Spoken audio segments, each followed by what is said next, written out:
பக்தா, ஒரு நிமிடம் இந்த வீடியோவை தள்ளிவிடாதே. யார் இந்த முருகன்? ஏன் அனைவரும் அவரை வழிநடத்துபவர் என அழைக்கிறார்கள் என்று தெரியுமா? முருகன் என்பவர் சாதாரண தெய்வம் அல்ல பக்தா. அவர் வேலுடையான், ஆறுமுகன், கந்தன், சுப்பிரமணியன், எத்தனை பெயர்களில் அழைத்தாலும் அவர் ஒருவரே. அவரது கையில் உள்ள வேல்தான் அறியாமையையும் அஞ்ஞானத்தையும் கிழித்து நம்மை ஞானத்தின் பாதைக்கு அழைத்துச் செல்கிறது. நீங்கள் வாழ்க்கையில் சந்திக்கிற கஷ்டங்கள், அது உங்களின் பாவங்களாலோ உங்கள் கர்மத்தாலோ இருக்கலாம்.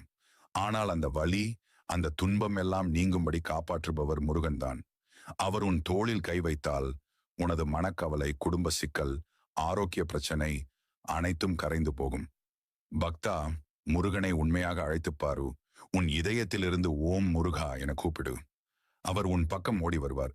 அவர் அன்பான தெய்வம், அப்பா மாதிரி பாதுகாப்பவர், சகோதரன் மாதிரி துணை நிற்பவர்.